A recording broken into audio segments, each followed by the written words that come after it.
ini kadang bisa juga dilihat lagi nih, dievaluasi apakah mungkin si bocor tipis-tipisnya bisa dipakai buat nambah tabungan atau nambah investasi yang tujuan akhirnya adalah mencapai tujuan keuangan teman-teman gitu. Pos-pos apa saja sih yang harus kita catat? Atau mungkin ada cara atau trik khusus supaya pencatatan keuangan kita itu benar gitu, nggak cuma dicatat aja tadi kata Madi. Iya, sebenarnya kalau nyatet keuangan itu nggak ada kayak formula khususnya gitu ya, nggak ada kayak formula bakunya harus gimana gitu ya.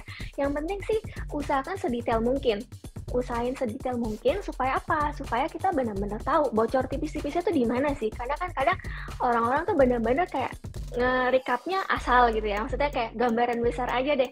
Nah kadang banyak yang bocor tipis-tipis kayak sebenarnya tipis tapi kalau dikumpulin sebulan ternyata banyak juga ya. Nah, dari yang bocor tipis-tipisnya ini kadang bisa juga dilihat lagi nih, dievaluasi apakah mungkin si bocor tipis-tipisnya bisa dipakai buat nambah tabungan atau nambah investasi yang tujuan akhirnya adalah mencapai tujuan keuangan teman-teman gitu. Nah, terus paling dari situ sih kalau catat keuangan.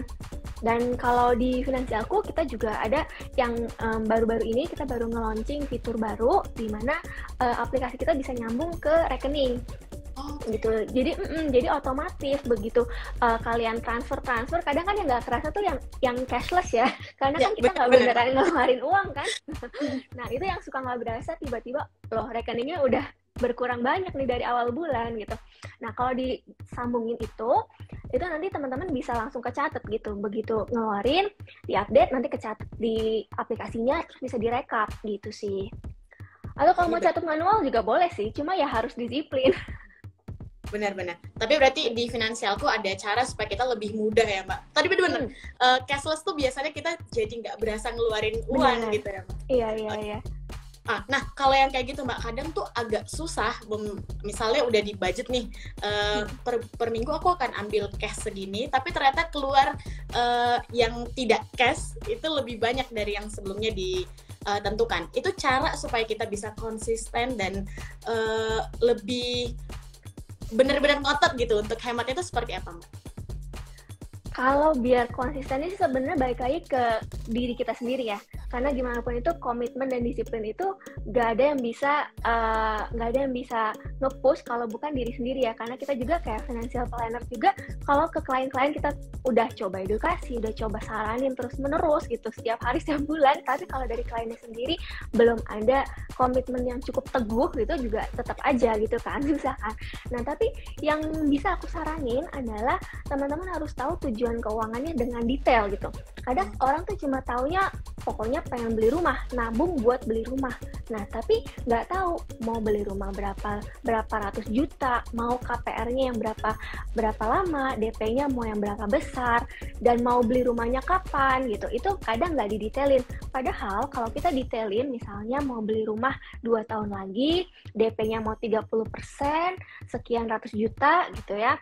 Nanti KPR-nya mau sekian tahun aja gitu. Nah, itu kan udah ada angka spesifiknya. Otomatis dengan ada nominal yang spesifiknya, kita tuh lebih kelihatan gitu tujuannya kemana. Nah, dari situ kita bisa hitung mundur nih. Kira-kira kita harus mempersiapkan berapa supaya di tahun kedua tersebut atau tahun ketiga tersebut kita bisa mempersiapkan tujuan keuangan tersebut.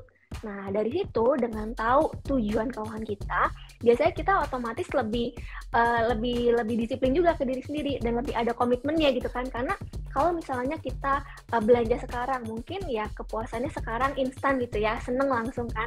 Tapi ada konsekuensinya gitu loh. Misalnya target tabungan atau target investasinya jadi berkurang gitu. Padahal awalnya mungkin dianggarinnya berapa gitu ya, tapi karena ada belanja-belanja dadakannya, nah jadi berkurang kan. Konsekuensinya yaitu nabung buat DP rumahnya jadi molor gitu sih. Jadi tahu tujuan keuangan. Oke. Berarti dan angka detailnya ya Mbak kalau bisa, supaya kita bisa dari awal sudah menyisihkan sesuai dengan nominal yang ingin kita capai gitu Mbak. Betul. Jadi angka, waktu, deadline-nya itu ya juga penting.